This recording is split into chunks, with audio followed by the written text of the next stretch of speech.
He changed our anniversary dinner reservation to a table for two, for him and his colleague. I sat at the bar sipping champagne, watching him slip my bracelet onto her wrist, calling it a family heirloom. I walked over, unclasped it and smiled. "You're right. It belonged to my grandmother. Along with the house you're now evicted from." He laughed, until security arrived with her husband. I left them both with the bill and a restraining order. "Happy anniversary, darling." I wasn't supposed to be at the bar tonight. I was supposed to be seated at table 23, the best spot in the house, with a perfect view of the patio fountains and the Chicago skyline beyond the glass. But there I was, perched on a bar stool in my own restaurant, watching my husband of 8 years slide my grandmother's bracelet onto another woman's wrist. The champagne tasted bitter against my tongue as I observed them from across the room. I'd worked 16-hour days for months to bring Harvest Moon to life, my dream restaurant finally a reality. Opening night had been flawless so far. The critics were impressed, the dining room was packed, and my signature autumn squash risotto had received nothing but praise. Everything was perfect except for the table I couldn't stop staring at. "Is everything all right, chef?" Marco, my head bartender, refilled my flute with Dom Perignon, the same bottle I'd been saving for Axel and me to share tonight. "Our 8th anniversary. Just taking a breather," I lied, forcing a smile. "The kitchen has everything under control." Before we begin this journey of betrayal and sweet revenge, I want to take a moment to thank you for joining me at tonight's table. If you're hungry for more stories of women reclaiming their power when the world serves them heartbreak, consider subscribing. It's completely free and helps our community of survivors and thrivers grow stronger. Now let's. 30 minutes earlier, I'd slipped away from the controlled chaos of the kitchen to freshen up before Axel arrived. We had reservations at 8, a table for two that I'd personally arranged with a tasting menu that told the story of our relationship through food. 8 courses for 8 years. I'd even asked the pastry chef to recreate our wedding cake for dessert. My phone had dinged with a text message as I was reapplying my lipstick. "Need to change reservation to accommodate colleague. Table for two, but I'll be bringing Hazel from the campaign office. You understand? Happy anniversary, will make it up to you." I'd stared at that message for a full minute, my heart sinking as I reread those clinical words. "You understand." Did I? This wasn't the first time Axel had prioritized his budding political career over our marriage, but bringing another woman to our anniversary dinner? That was new. I'd called the maitre d' immediately.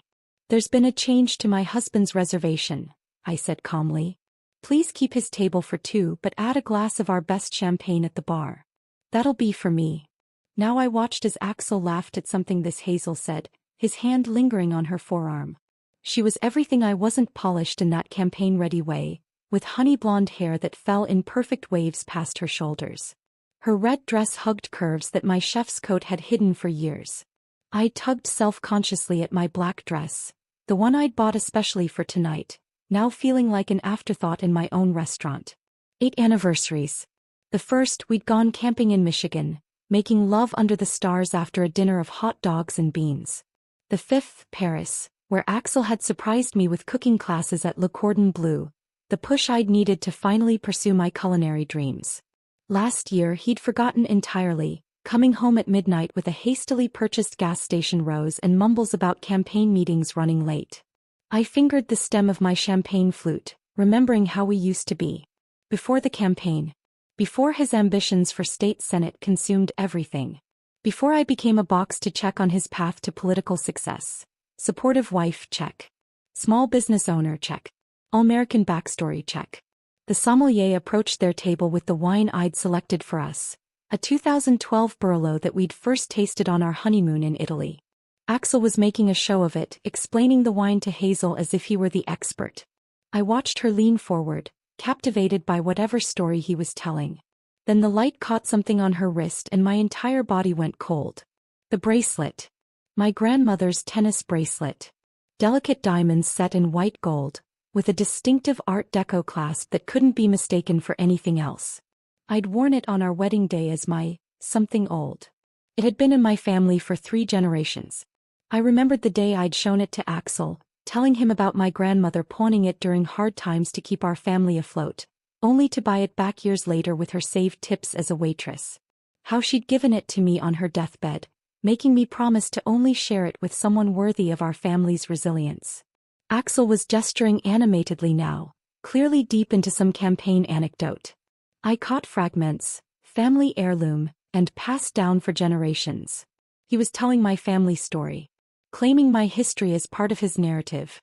And Hazel was looking at that bracelet with awe, running her fingers over the diamonds that should have been on my wrist tonight. My shock crystallized into something harder, colder.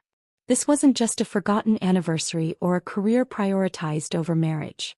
This was theft of my heirloom, my history, my dignity. Marco, I said quietly, never taking my eyes off their table, could you please call Harrison from security? Tell him I need assistance with a situation in about 10 minutes. Of course, chef. Is everything okay? It will be, I replied, setting down my champagne. It absolutely will be. As I slid off the stool, smoothing down my dress, I noticed another man seated at the far end of the bar. He kept glancing toward Axel's table, his expression darkening with each look. He was nursing what appeared to be his third whiskey, wedding ring glinting under the ambient lighting. Something about his discomfort resonated with mine. My mind raced as I approached the hostess stand, checking the reservation system. There it was, Hazel Montgomery. A quick social media search confirmed my suspicion. The man at the bar was Stephen Montgomery, Hazel's husband. The reservation had originally been in his name before Axel changed it.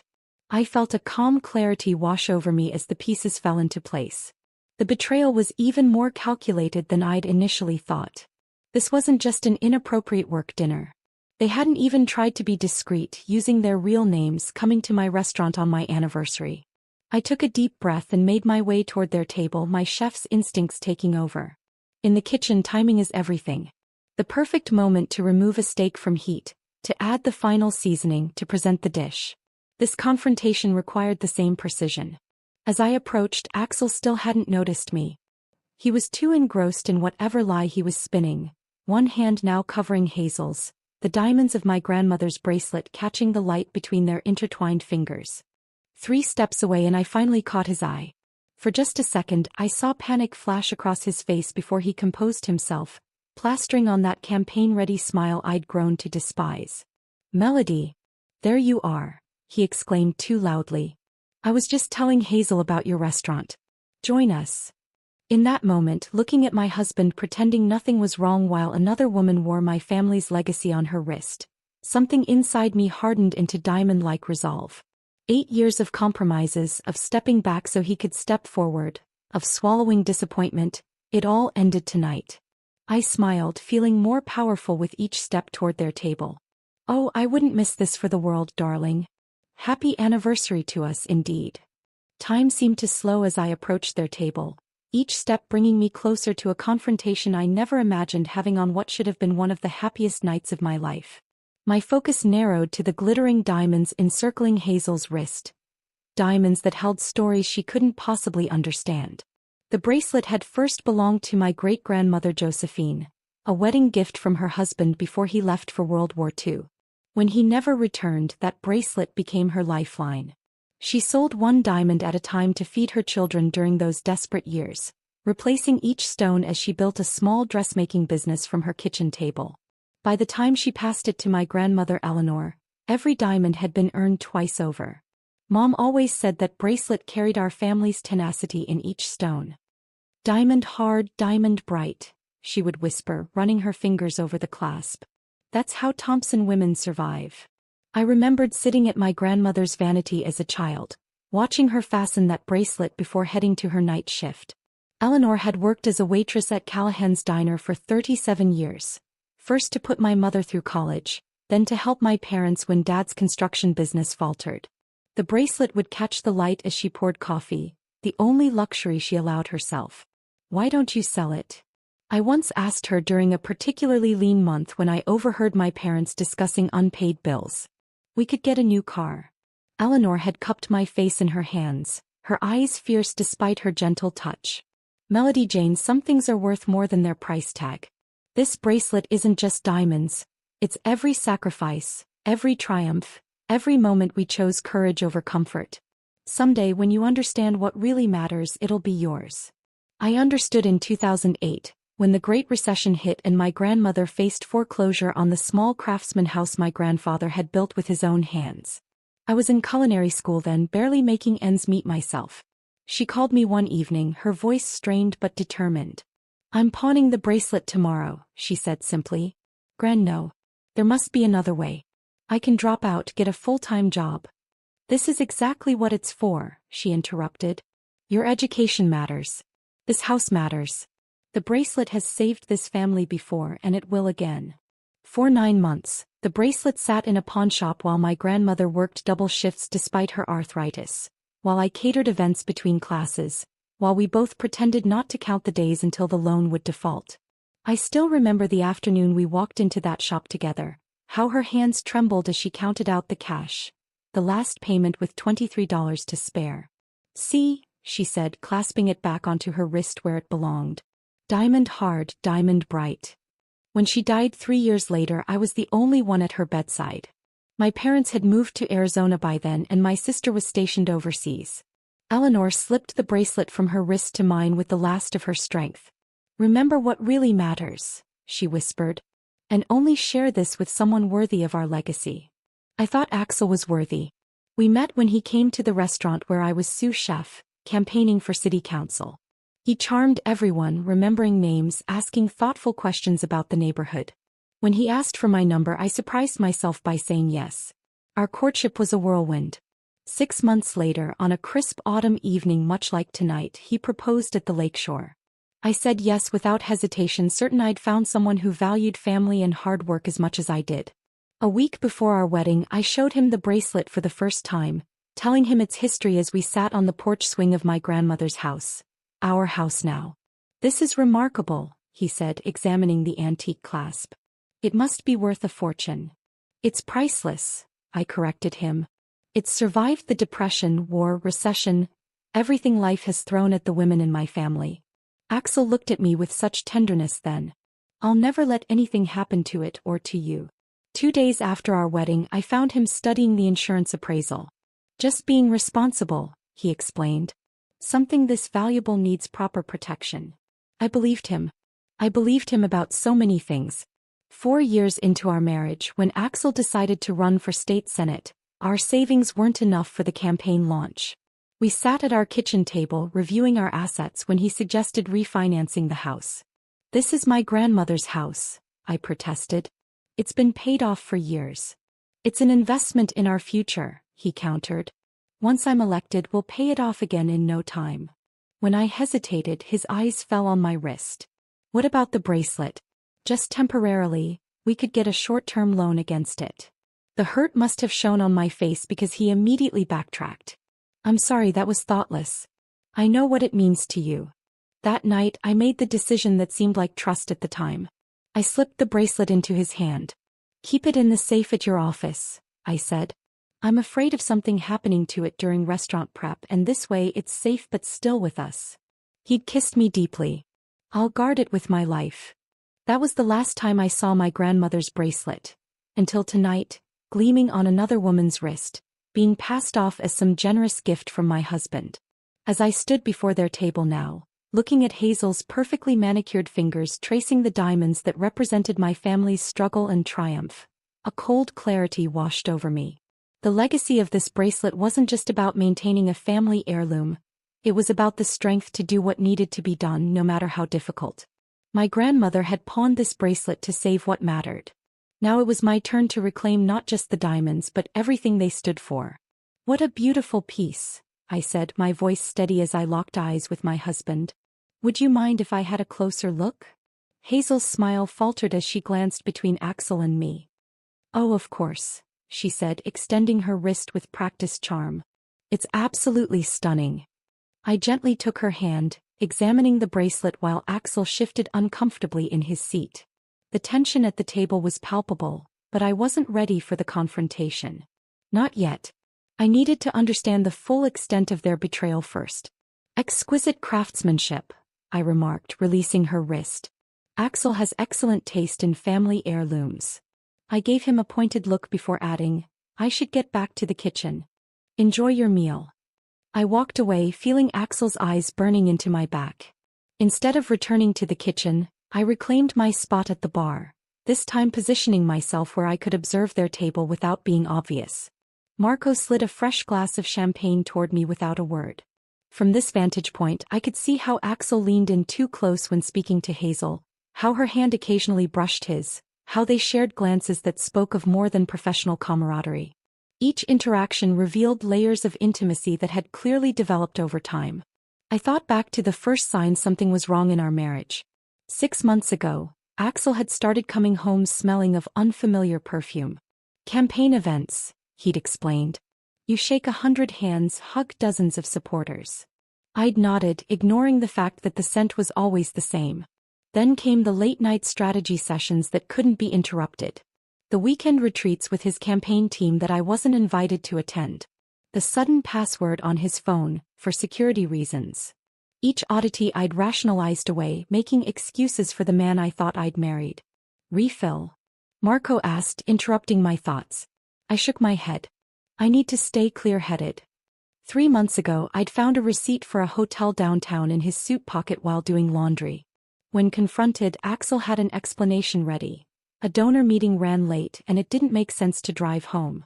The hotel was 3 blocks from our house. Last month I'd stopped by his campaign headquarters unannounced, bringing lunch for everyone. His secretary was flustered, saying he was in a meeting that couldn't be disturbed. Through the frosted glass of his office door, I could make out 2 silhouettes standing suspiciously close. Even then I'd convinced myself it was nothing. Axel was an affectionate person. He stood close to everyone. He touched people's arms when he spoke to them. I was being paranoid, letting my insecurities get the best of me. My gaze drifted to the man at the end of the bar, Stephen Montgomery, still nursing his whiskey, still watching their table. How much did he know? Had he suspected before tonight, or was this betrayal as fresh for him as it was for me? The sommelier was clearing Axel and Hazel's appetizer plates now. They seemed to have already moved on from the awkwardness of my visit, laughing together over something private. Axel's hand disappeared beneath the table. I turned away, the ache in my chest surprising me despite everything. Chef, one of my line cooks approached, looking concerned. The Mortons are asking to speak with you about their anniversary cake. Tell them I'll be right there, I said, grateful for the distraction. As I made my rounds through the dining room, checking on guests and accepting compliments on the food, I maintained a professional smile. No one would guess that the chef owner was experiencing the most humiliating night of her life. Years in the kitchen had taught me to compartmentalize, to function through burns, cuts and kitchen disasters. This was just another kind of pain to work through. When I finished with the Mortons, I purposely took a path that led me past Axel's table. They were midway through their entrees, speaking in hushed tones. I slowed my pace just enough to catch fragments of their conversation. Once the campaign succeeds, Axel was saying. But what about her? Hazel's voice, laced with concern. She'll understand eventually. The restaurant keeps her busy. And the prenup protects most of our assets. And your house. It's in both your names, isn't it? Axel chuckled. Technically yes. But she's so sentimental about it being her grandmother's that she'll let me buy her out for far less than it's worth. My steps faltered. So this wasn't just an affair. They were planning a future together. A future that involved disposing of me like an inconvenient appliance that no longer served its purpose. I continued to the kitchen on autopilot, checking plates and directing the staff without truly seeing any of it. My mind was racing, piecing together conversations and incidents that suddenly made perfect sense.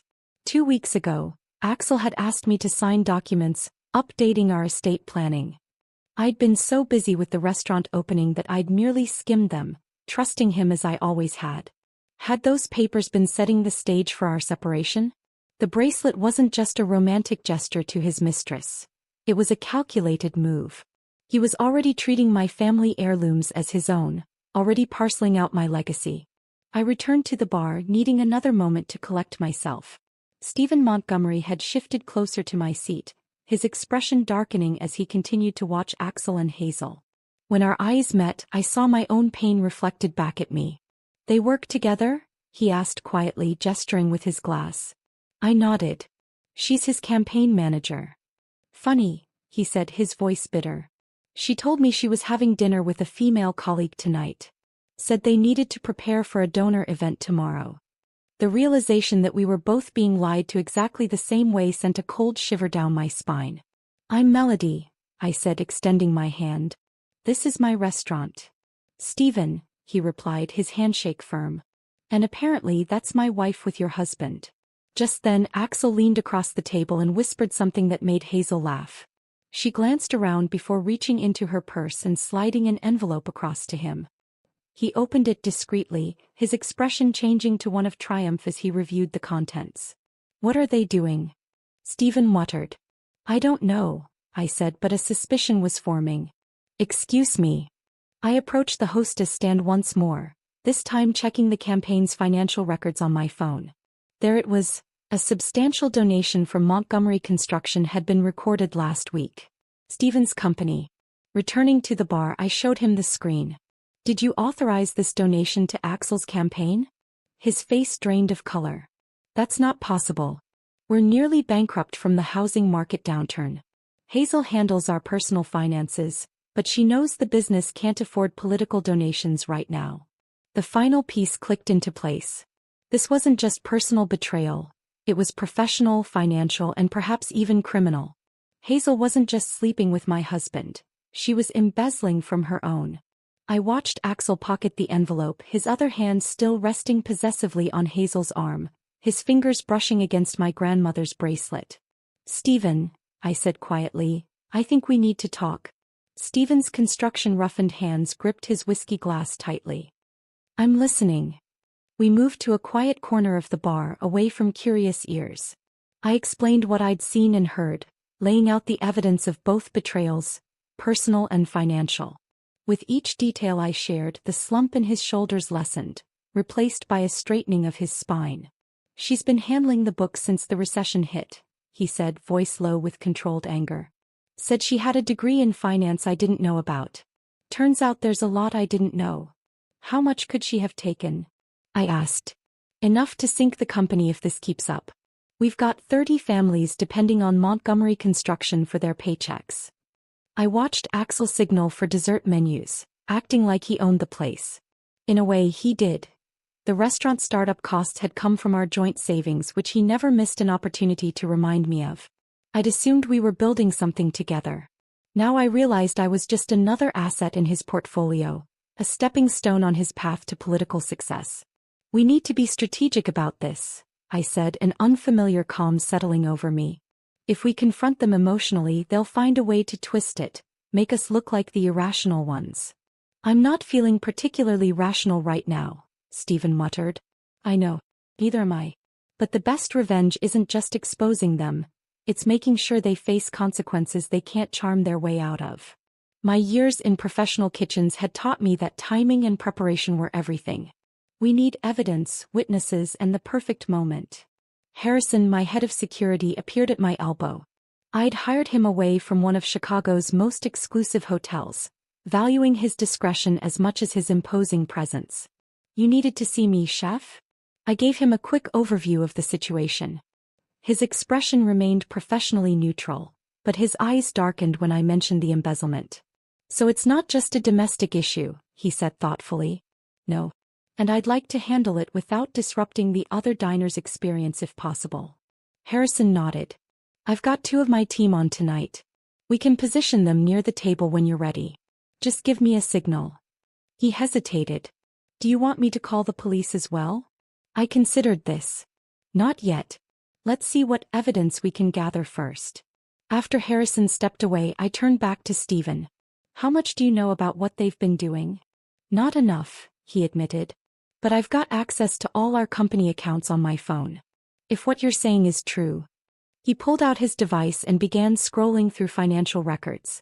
Meanwhile, I stepped into the kitchen to check on service and gather my thoughts. My sous chef, Vanessa, caught my eye immediately. Everything okay, chef? You look like you're planning a murder. Just some unexpected drama with table 14, I said, forcing a smile. Can you handle the pass for another 20 minutes? Of course. He studied my face. Need backup? Maybe. I'll let you know. I returned to the bar to find Stephen staring at his phone, ashen-faced. 3 separate transfers to his campaign fund over the last month. $60,000 total. Money we don't have, disguised as materials purchases. My mind raced through the implications. Illegal campaign contributions. Financial fraud. The perfect leverage. I've got their entire conversation recorded, Stephen said, showing me his phone. Started recording when I realized who he was with. Illinois is a two-party consent state for recordings, but... He shrugged. But it's enough to confront them with, I finished. And combined with the financial records. Exactly. I checked the time. Axel and Hazel were lingering over dessert and champagne. His hand kept returning to her arm, fingers brushing against my grandmother's bracelet. The sight crystallized everything for me. In 20 minutes they'll ask for the check, I said. Axel always gets uncomfortable if dessert lasts longer than that. It's our best window. Before they've paid but after they've consumed everything. Stephen's eyes met mine, understanding dawning. So they can't just walk out. Precisely. I waved Marco over. When table 14 asks for their bill, stall. Tell them the system is processing. Give me a 3-minute warning. I excused myself to make a quick call to my lawyer, leaving a detailed voicemail about the prenuptial agreement and my concerns about the recent documents I'd signed. Then I texted my sister, asking her to send me digital copies of our grandmother's will and the house deed. Preparation had always been my strong suit. When I returned, Stephen had composed himself. I've contacted my company's attorney. He's pulling every financial record we have. If she's been embezzling, we'll find it all. Harrison approached again, standing respectfully at attention. My team is in position, he said quietly. Just give the word. I nodded, feeling an unexpected wave of gratitude for these people who barely knew me yet were ready to stand by my side. When Marco gives the signal, we move. The next few minutes stretched eternally as we finalized our approach. When Stephen and I discovered we lived only blocks apart, another piece of the puzzle clicked into place. They've been meeting at the Reed Street Motel, he said. Found charges on our credit card statement. Thought it was for business clients. 3 blocks from our house, I said, remembering Axel's hotel receipt. They weren't even trying to be careful. They thought we weren't paying attention, Stephen replied, a new resolve in his voice. They were wrong. Marco caught my eye and held up 3 fingers. The signal. Axel was asking for the check. I took a deep breath and smoothed down my dress. It's time. Want me to come with you? Stephen asked. Not initially. Let me start this. When I look back toward the bar, that's your cue. I caught my reflection in the mirrored backsplash behind the bar. For the first time since reading Axel's text, I felt fully present in my body. The hurt was still there, but it had transformed into something powerful. I wasn't just a betrayed wife or a woman scorned. I was the granddaughter of Eleanor Thompson, who had pawned her most precious possession to save what mattered, who had worked double shifts with arthritis-gnarled hands to reclaim her legacy. Diamond hard, diamond bright. Harrison fell into step slightly behind me as I began the walk across the restaurant floor. Each step felt deliberate, my path clear. The murmur of dinner conversation, the clink of silverware, the subtle notes of the playlist I'd personally selected, all of it formed the perfect backdrop for what was about to unfold. I wasn't just going to confront my husband. I wasn't just going to reclaim my bracelet. I was going to reclaim everything, my family home, my dignity, my future. Years of compromise and accommodation fell away with each step, replaced by a certainty I hadn't felt since before I met Axel. As I approached their table, I caught Hazel's eye first. Her smile faltered as she registered my expression and the large man following behind me. Axel was still studying the bill, oblivious to the approaching storm. Time to serve the final course. Enjoying dessert? I asked, my voice surprisingly steady as I stopped at their table. Axel's head snapped up, his politician's smile immediately sliding into place. Melody, come join us. The chocolate soufflé is exceptional. Your pastry chef deserves a raise. I remained standing, letting the silence stretch uncomfortably. Hazel fidgeted with her napkin, not meeting my eyes. I don't think I properly introduced myself earlier, I said to her. I'm Melody Thompson Reed, Axel's wife. Today is our 8th anniversary. Her eyes widened, darting to Axel, who laughed dismissively. Honey, I explained about the dinner change. Hazel and I have that donor meeting tomorrow and we needed to prep. His voice carried just the right note of reasonable explanation, the tone he used when convincing constituents he had their best interests at heart. I smiled. Interesting. Because the donation was made last week, according to the campaign finance records. I turned to Hazel. How's Stephen doing, by the way? Still at the bar, watching his wife and my husband celebrate our anniversary. The color drained from her face. Axel's expression hardened as he realized this wasn't going to be smoothed over with his usual charm. You're making a scene, he said quietly, his eyes flicking to nearby tables. We can discuss this at home. Actually, we can't. You see, I've been reviewing those documents you had me sign 2 weeks ago. The ones you claimed were routine estate planning. I leaned closer. Did you really think I wouldn't have my lawyer examine them once I had a moment to breathe? You tried to trick me into surrendering my grandmother's house. Hazel shifted in her seat. Axel, maybe we should. No, he snapped, then immediately softened his tone, aware of watching eyes. Melody is confused. Everything I've done has been to secure our future. Our future. I raised an eyebrow. Or yours and Hazel's? His jaw tightened. I could see him calculating his next move, weighing public perception against damage control. That's absurd, he finally said. Hazel is my campaign manager. This is a working dinner. I gently reached for Hazel's wrist, turning it so the bracelet caught the light. Then why is she wearing my grandmother's bracelet? The one you told me was in your office safe. A nearby diner glanced over, curiosity piqued. It's similar but not the same piece, Axel attempted, his confidence wavering slightly. Perhaps you've forgotten the inscription, I said, unclasping the bracelet from Hazel's wrist despite her startled protest. I turned it over, revealing the tiny engraved words on the clasp. Diamond hard, diamond bright. To Eleanor with love, 1941. Axel's expression shifted from confident to cornered. I felt a flicker of satisfaction watching him squirm. I thought it would be a nice gesture, he began, his voice low. Just for the evening. A nice gesture? I interrupted. To give away a family heirloom I specifically told you represented generations of my family's struggles? To let another woman wear my grandmother's legacy while you dined at the table I reserved for our anniversary? The whispers from nearby tables grew audible. I sensed Harrison positioning himself closer, his 2 security team members discreetly flanking the area. You're overreacting, Axel hissed, abandoning his public persona as panic set in. It's just jewelry. And there it was, confirmation that he'd never truly understood what the bracelet symbolized, what my family's legacy meant. He'd seen it only as an expensive trinket, a potential asset to leverage. I lifted my hand, the signal for Stephen to approach. As he made his way toward us, I held the bracelet up to the light.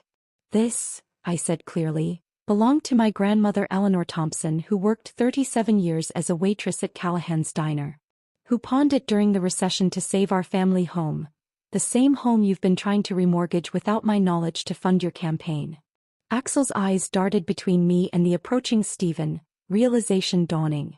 Speaking of your campaign, I continued, I wonder what the ethics committee would think of unreported donations from Montgomery Construction? Especially since Mr. Montgomery here never authorized them. Stephen reached the table, his expression cold and controlled. Hello, Hazel. Stephen, she gasped. This isn't, you don't understand. I understand exactly what's happening, he said quietly. I've spent the last hour reviewing our company finances. Care to explain the $60,000 transferred to Reed's campaign fund? Money we don't have. The remaining color drained from Hazel's face. Axel reached for his water glass, his hand visibly shaking. This is ridiculous, he blustered. A simple misunderstanding. If we could just... Mr. Reed, Harrison interrupted smoothly, I'm going to have to ask you and Ms. Montgomery to remain seated until we've resolved this situation. Axel's eyes hardened as he took in the security personnel. Are you detaining us? That's illegal. I'm an elected official and... No one's detaining you, I clarified. But since you haven't paid your bill yet, leaving would constitute theft of services. And given the potential campaign finance violations and embezzlement concerns, I thought you might prefer to discuss this privately rather than with the police. The mention of police made both of them flinch. Several diners were openly watching now, phones discreetly recording. Axel's political instincts kicked in as he realized how damaging this scene could become. "Let's be reasonable," he said, forcing a smile. "We can work this out." I slipped the bracelet onto my own wrist where it belonged. "There's nothing to work out. The restraining order my lawyer is filing tonight will keep you away from my grandmother's house, which, as her will clearly states, was left to me alone before we were married. The prenup you insisted on works both ways, Axel." His face contorted with fury before he managed to school his features. "You wouldn't dare. Think about what this will do to my campaign." "I'm sure the voters will find it fascinating," Stephen interjected. "Along with the company funds my wife apparently diverted to support it." Hazel began to cry, not the elegant tears of a wronged woman but the ugly sobbing of someone caught in their own trap. "Stephen, please.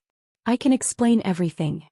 "Save it for our attorneys," he replied coldly. I reached for the untouched champagne flute at their table, the same vintage I'd selected for our anniversary celebration. Raising it in a toast, I met Axel's eyes one last time. "To new beginnings," I said. "Happy anniversary, darling." I set the glass down without drinking and turned to Harrison. "Please ensure Mr. Reed and Ms. Montgomery settle their bill before leaving.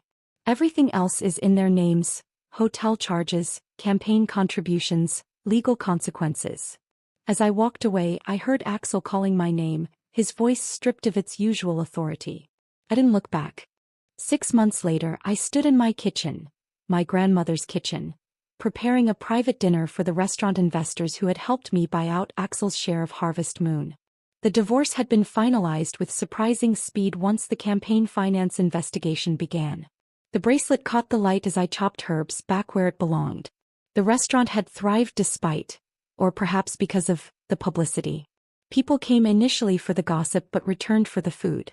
The Chicago Tribune's glowing review had called my fall menu a revelation of resilience transformed into culinary art. Stephen had stopped by earlier with a bottle of wine and news that his company was finally recovering after Hazel's embezzlement was exposed. We developed an unexpected friendship, two people rebuilding their lives from similar betrayals.